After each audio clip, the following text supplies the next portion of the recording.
কোনো জাতির নিয়ে ফিল্ডে নামতে গেলে জাতির পালস আগে বুঝতে হয়। তো এখন ইতিহাস পড়বা পাঠান জাতির আর প্রয়োগ করবা বাঙালি জাতির উপর, এটা হবে না।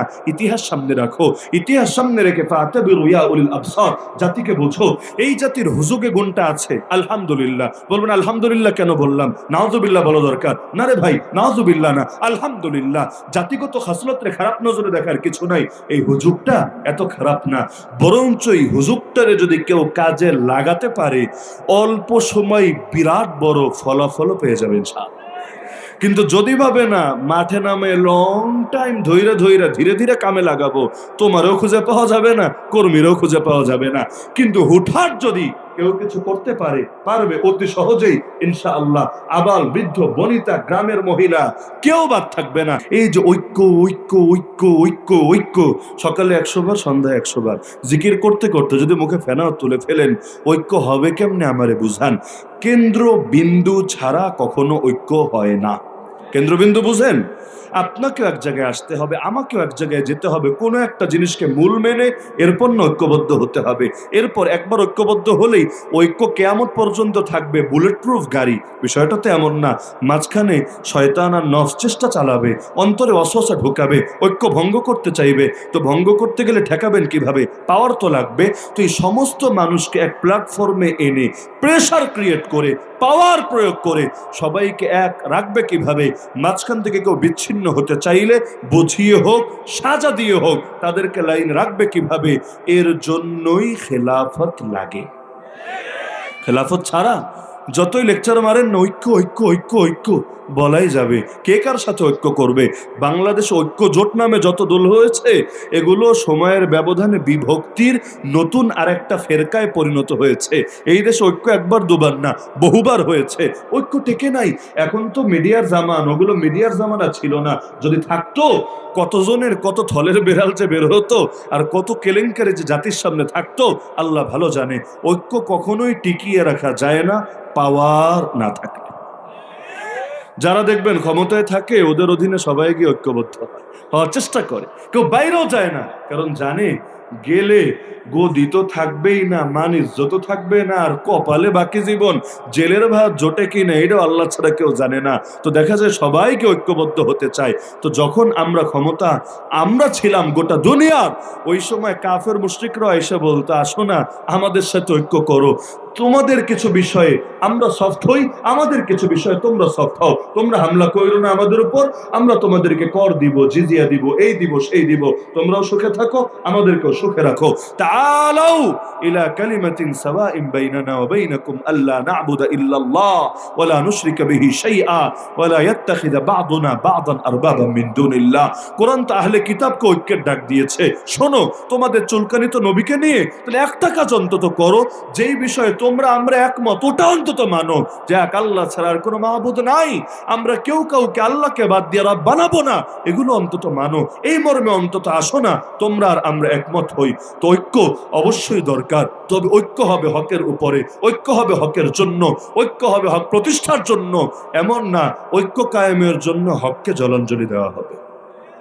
তো এখন ওমর রাদিয়াল্লাহু আনহু সেই কথাটা একবার বুঝেন। তিনি বলেন লা ইসলামা ইল্লা বিজামা, ইসলাম কায়েম করা যায় না জামাত ছাড়া। জামাত মানে ঐক্যবদ্ধ দল।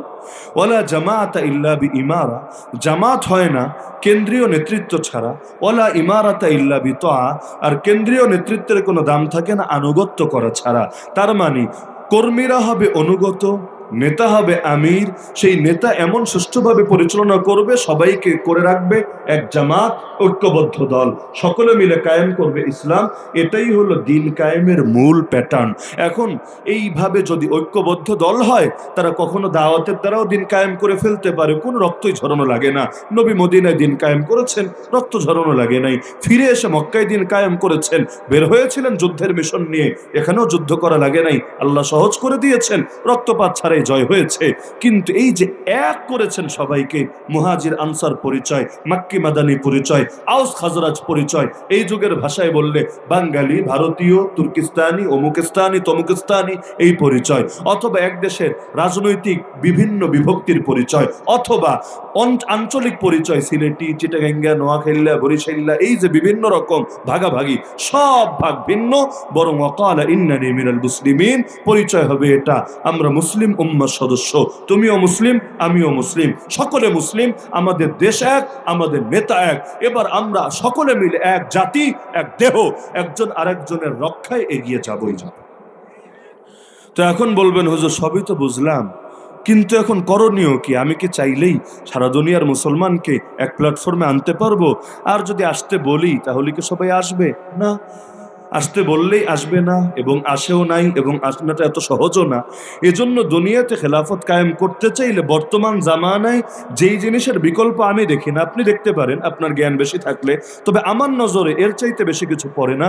বর্তমান দুনিয়ায় খেলাফত কায়েম করতে চাইলে এক নম্বরে মুসলমানদের কয়েকটা শক্তিশালী আঞ্চলিক শাসন কায়েম করা লাগবে। যেমন আফগানিস্তানের বুকে হয়েছে, মালি সোমালিয়ার বুকে হয়েছে, ইয়ামানের কিছু এলাকায় হয়েছে, আগামীতে আমরা আশা রাখি আরো কিছু জায়গায় আল্লাহ চাইলে হবে ইনশাআল্লাহ। ধরেন আরাকানে হলো, কাশ্মীরে হলো, ফিলিস্তিনে হলো, পৃথিবীর বিভিন্ন জায়গায় শক্তিশালী কয়েকটা আঞ্চলিক শাসন যদি কায়েম হয়, এরপর তারা মিলে বৈঠকে বসবে যে আমরা তো বেশ কয়েক জায়গায় বিক্ষিপ্ত আছে, ছড়িয়ে ছিটে আছি, আসো আমরা একটা চেইনে এক হই, এক প্ল্যাটফর্মে এক হই। এরপর সকলে মিলে বসবে, বসে বৈঠক করে, হতে পারে কোনো একজন কুরাইশি, কাল আইম্মাতু মিন কুরাইশ, আল্লাহ রাসূল সাল্লাল্লাহু আলাইহি ওয়াসাল্লামের কোনো একজন বংশধরকে অথবা তার বংশের কোনো ব্যক্তিকে, যোগ্য ব্যক্তিকে আমির বানিয়ে নিবে, তাকেই তখন আমিরুল মুমিনিন বলা হবে, খলিফাতুল মুসলিমিন বলা হবে। বাকি যত মুসলমান আছে ছড়িয়ে ছিটিয়ে, তারাও সম্ভব হলে ওই দেশগুলোতে হিজরত করবে, না হলে প্রত্যেকে নিজের জায়গা থেকে সেই অঞ্চলকে, সেই খলিফাকে, সেই আমিরুল মুমিনিনকে শক্তিশালী করবে। এটাই তরিকা।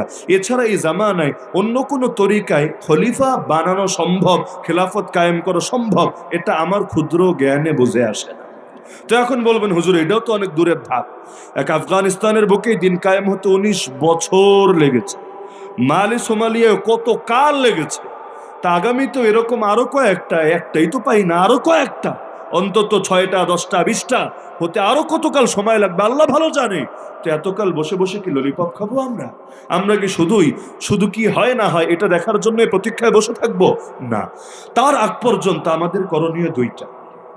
এক নম্বর করণীয় হলো, এই জাতীয় দেশে আমরা যারা আছি, যেগুলো নামে তো মুসলিম দেশ, নামে মুসলিম দেশ, কামে ইসলামী শাসনের ছিটে ফোটাও নাই। মুসলিম দেশ মানে মুসলমান এখানে বেশি সংখ্যায়, ব্যাস এইটাই মুসলিম দেশ। কিন্তু রাজনীতি, অর্থনীতি, বিচার আচার, আইন কানুন, ইসলামের নামগন্ধ, এমনকি শিক্ষা সিলেবাস, আরে আগামীতে আমি সেই দিন বেশি দূরে দেখতে পাচ্ছি না যেদিন দুটোর একটা হবেই হবে এই দেশে ইনশাআল্লাহ।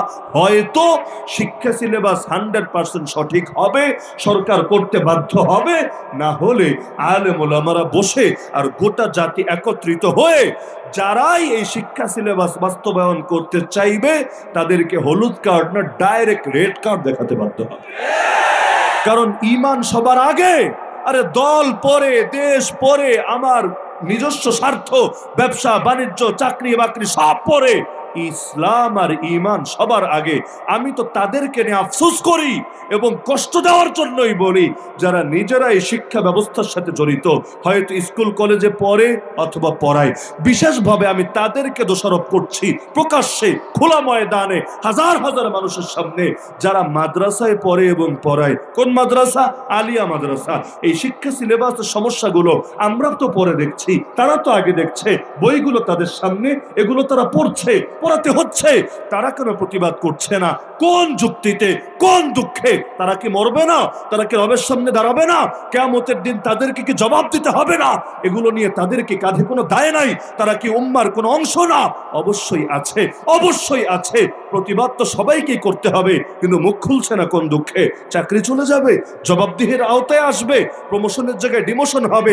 আরে তোর চাকরির খাতা পড়ি ইসলামে যদি টিকিয়ে রাখতে না পারি, এই 2 পয়সা চাকরি দিয়ে হবেটা কি?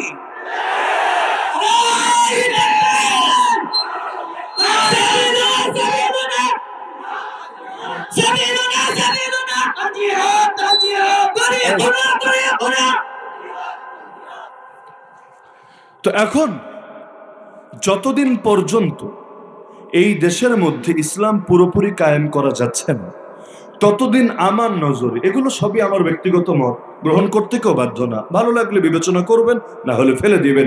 এগুলো কোনো শরীয়তের অকাট্য ধরাবাঁধা ফয়সালা না, যে বাইরে কোনো মতই হতে পারে।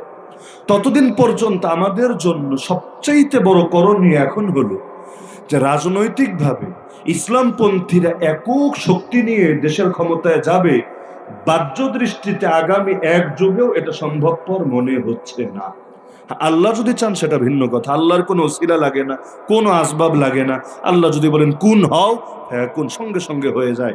কিন্তু আমি স্বাভাবিক হালতকে মূল্যায়ন করে বলছি যে এককভাবে ইসলামপন্থীরা ক্ষমতায় যাবে, গিয়ে সব তন্ত্রমন্ত্র বাদ দিয়ে ইসলামী শাসনতন্ত্র কায়েম করবে, এটা আগামী এক যুগ কি, যদি আমি বলি আগামী 20-30 বছরেও আমার নজরে সম্ভব মনে হয় না।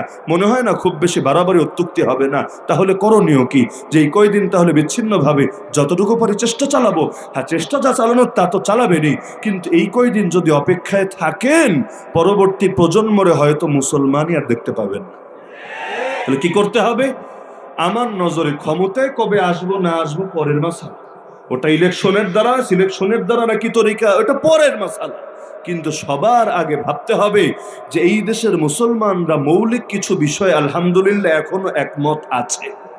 যেমন ইসলামী শাসনের চাইতে উত্তম কোনো শাসন হতে পারে না। কিসের গণতন্ত্র, কিসের সমাজতন্ত্র, কিসের সাম্যবাদ, ঘোড়ার ডিম, দুনিয়ার কোনো কিছুই ইসলামের ধারে কাছে আসতে পারে না। কারণ ইসলাম দিয়েছেন আল্লাহ, এগুলো বানিয়েছে বান্দা। যেদিন কেউ বলবে যে আল্লাহর বান্দা এক হতে পারেন, আল্লাহর জ্ঞান বান্দার জ্ঞান এক হতে পারে, ওদিন এই মতবাদগুলোকে এক ভাবা যায় কিনা চিন্তা করা যাবে। তো যেহেতু মানেন আল্লাহর বান্দার মধ্যে তুলনা চলে না, আল্লাহর দেওয়া দিন আর বান্দার বানানো মতবাদের মধ্যে তুলনা চলে না, সুতরাং এই জাতির একজন মূর্খ সূর্খ পাপী লোক ইনশাল্লাহ এই ব্যাপারে একমত হতে দ্বিধা করবে না যে তন্ত্র মন্ত্রে শান্তি নাই, ইসলামের কোনো বিকল্প নাই। আপনাদের কারো দ্বিমত আছে না কে ব্যাপারে? তন্ত্রমন্ত্রে শান্তি নাই, তন্ত্রমন্ত্রে মুক্তি নাই, তন্ত্রমন্ত্রে কল্যাণ নাই, আর ইসলামের কোনো বিকল্প নাই, না আগে ছিল, না এখন আছে, না কখনো থাকবে। ইসলামই একমাত্র কার্যকরী সমাধান হিসাবে রয়ে যাবে। তো এখন আমাদের করণীয় হলো এই মূল লক্ষ্যগুলোতে, যে বিষয়গুলোতে আমরা একমত, যেমন শিক্ষা ব্যবস্থার বিষয়ে আমরা একমত। গত বছর আমাদের আন্দোলনের ফলে সব ঘরানার আলেম, কওমি বলেন, সালাফি বলেন, তাবলিগি বলেন, মুরিদান বলেন, যে যে সার্কেলের, প্রত্যেকের সম্মিলিত আন্দোলনের দ্বারা আলহামদুলিল্লাহ পরিবর্তন এসেছে নাকি আসে নাই?